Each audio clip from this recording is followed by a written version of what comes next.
வணக்கம். பால்வழிக்கு விஷ்ணுமாயசாமி ஆன்மீக நிலையம்.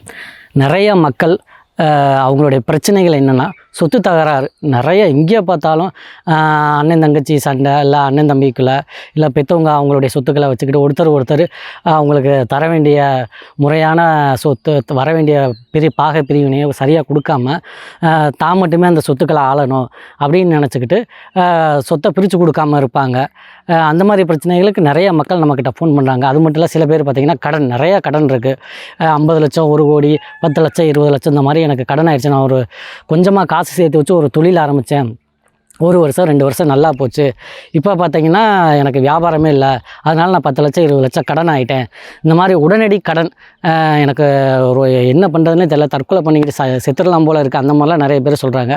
அந்த மாதிரி உடனடியாக கடன் பிரச்சனை தீரணும், சொத்து தகராறு, பூமி தகராறு, இந்த மாதிரி என்ன மண் சம்மந்தமான என்னென்ன விஷயங்களில் உங்களுக்கு தொந்தரவு இருக்கோ, பிரச்சனைகள் இருக்கோ, அதெல்லாம் எப்படி சரி பண்ணுறது அப்படின்னா ஆஞ்சநேயரை வச்சு நான் உங்களுக்கு சொல்ல போகிறேன். நீங்கள் பனை வெள்ளம் கேள்விப்பட்டிருப்பீங்க. அந்த பனை வெள்ளத்தினால பொங்கல் செஞ்சு ஆஞ்சநேயருக்கு படையல் போடலாம். இல்லை வெள்ளத்தினாலே மாலை, ஒரு 21 வெள்ளத்தை நல்லா மாலை மாதிரி கோர்த்து ஆஞ்சநேயருக்கு நீங்கள் மாலை போடலாம். இல்லை வெள்ளத்தினால் செய்யப்பட்ட இனிப்பு வகைகளை ஆஞ்சநேயருக்கு படையல் போடலாம். இந்த மாதிரி படையல் போட்டு இது என்றைக்கு பண்ணணும்னு பார்த்தீங்கன்னா ஞாயிற்றுக்கிழமை ஆஞ்சநேயருக்கு நீங்கள் பண்ணணும்.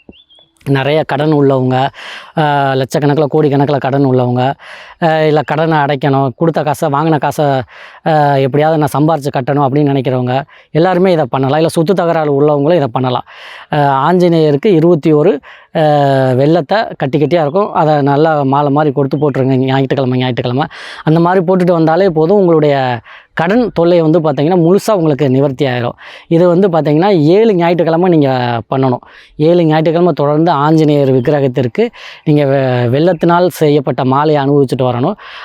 அது மட்டும் இல்லை, பார்த்திங்கன்னா டெய்லி வெளியில் போகும்போது உங்கள் வீட்டில் ஆஞ்சநேயர் படம் இருந்துச்சுன்னா அங்கேயே நீங்கள் வெள்ளத்தை வச்சு சாமி கும்பிட்டு டெய்லி வாயில் கொஞ்சோண்டு எடுத்து போட்டு சாப்பிட்டு போனீங்கனாலே போதும். இல்லை ஆஞ்சநேயர் கோயிலில் போய் ஆஞ்சநேயர் பாதத்தில் வெள்ளைக்கட்டியை வச்சு நல்லா சாமி கும்பிட்டு எடுத்துகிட்டு வந்து அதை வீட்டில் வச்சு டெய்லி கொஞ்சம் கொஞ்சமாக உடச்சி நீங்கள் வெறும் வயிற்றில் சாப்பிட்டு போனாலே போதும். நீங்கள் என்ன தொழில் பண்ணாலும் அதில் உங்களுக்கு சக்ஸஸ் கிடைக்கும், அபரிவிதமான லாபம் கிடைக்கும், நல்ல பண வரவு ஏற்படும்.